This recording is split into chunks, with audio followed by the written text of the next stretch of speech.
শুভ সকাল সবাইকে। সবাই খুব ভালো আছো, আর আমি কিন্তু ভালো নেই।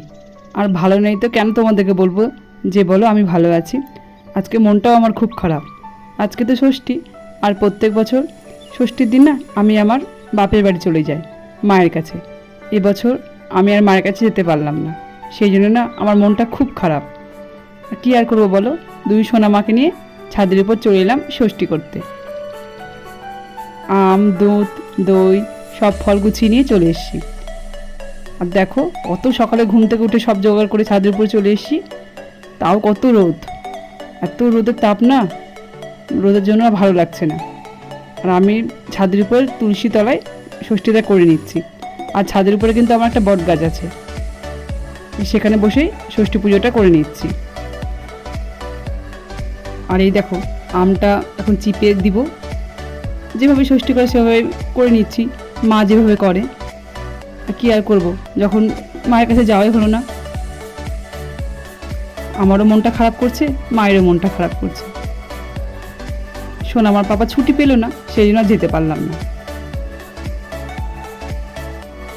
বাড়িতে এবছর ষষ্ঠীটা করে নিলাম। আর এত গরম লাগছে, গরমে আর ভালো লাগছে না। আর খুব গরম পড়েছে। এখন বাজে সকাল 7টা, আর দেখো কত রোদের তাপ, তোমরা তো দেখে বুঝতেই পারছো। খুব গরম। দুধ, আম সব দিয়ে আমি ষষ্ঠী পুজোটা করে নিলাম। আর সুতোগুলো আমি বটগাছের উপর ঝুলিয়ে রেখেছি। বটগাছটা কিন্তু আমার বাড়ির ছাদে অনেক দিন ধরে আছে। সোনামার পাপা ডালগুলো কেটে কেটে ছোট করে রাখে, বড় হতে দেয় না। এরপর একদিন ভালো করে বটগাছটা তোমাদেরকে আমি দেখাবো।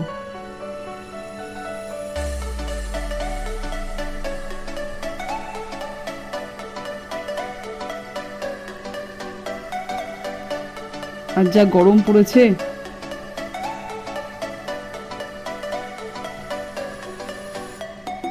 আর ষষ্ঠী পুজোটা হয়ে গেল, তারপরে আমি পাঁচালিটা পরে নিব। খুব গরম লাগছে, গরমে আর ভালো লাগছে না। সোনামাও ছাদের উপরে আছে। সোনামা, মোনালিমা দুজনেই ছাদের উপরে আছে। পাঁচালিটা ষষ্ঠী পরে নিলে আমার হয়ে যাবে।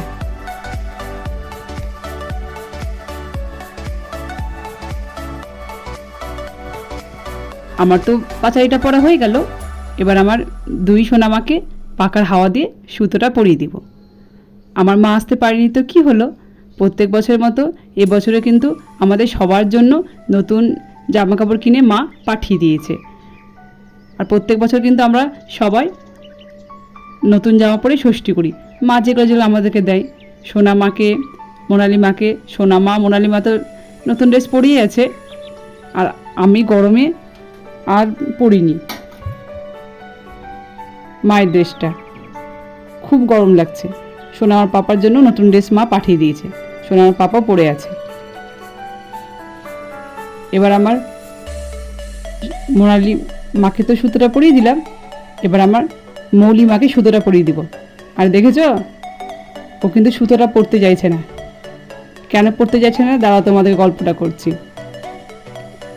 মৌলি যখন দুষ্টুমি করে তখন ওকে বলি, দাঁড়াও তোমাকে দড়ি দিয়ে বেঁধে দেবো, কিন্তু ও ভাবছে আমার মা মনে হয় আমাকে বেঁধে দিচ্ছে হাড়টা, সেই জন্যই না পরতে চাইছে না সুতোটা।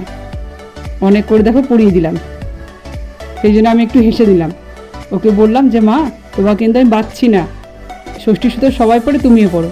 কিন্তু না, আমার মৌলি মা তো কিছুতেই কথা শুনবে না, ও বারবার করে সুতোটা খুলে দিচ্ছে।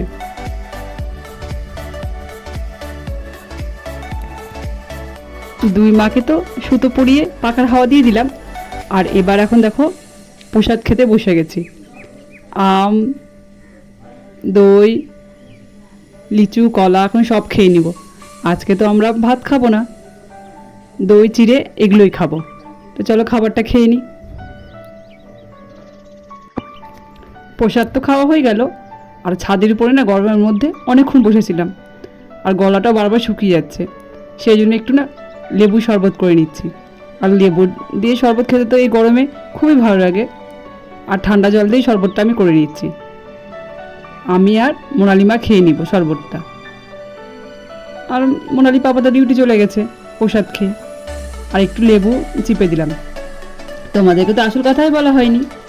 এতক্ষণ ধৈর্য ধরে যারা আমার ভিডিওটা দেখলে প্লিজ আমার ভিডিওটাতে একটা লাইক করে দিও। আর যদি আমার ভিডিওটা তোমাদের ভালো লেগে থাকে তাহলে কমেন্ট করে জানাবে। তোমাদের সুন্দর সুন্দর কমেন্ট আমার পড়তে খুব ভালো লাগে। আর অনেক নতুন বন্ধু আমার পরিবারে এসছো,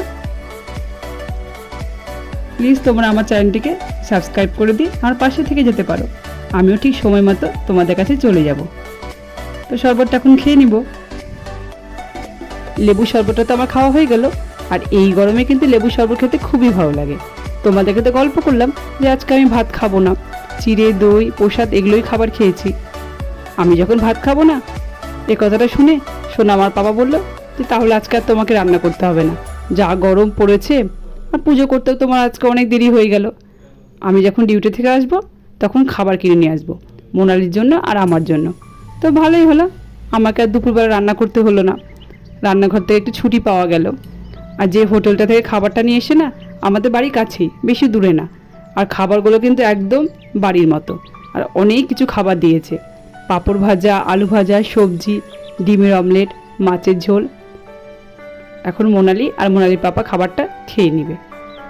আর এই দেখো আমার আরেক দুষ্টু মাকে চুপ করে বসে আছে, ঘুম থেকে উঠে খাবারগুলোর দিকে তাকিয়ে আছে, মনে হচ্ছে কত খাবে। দুপুরের পর আবার বিকেলে চলে এলাম তোমাদের সঙ্গে কথা বলতে। দুপুরবেলা তো রান্নাঘর থেকে ছুটি পেয়েছিলাম, কিন্তু রাত্রেবেলা তো আর ছুটি পাইনি। রাত্রেবেলা যদি ছুটি পাই তাহলে কি খাবো বলো, খাবার তো করতেই হবে। সেই জন্য এখন না রাত্রের জন্য একটু আলু পটল ছোলা সব দিয়ে একটু তরকারি করে নিচ্ছি আর রুটিটা ভেজে নিচ্ছি। রাত্রে কিন্তু এই খাবারটাই খেয়ে নিব।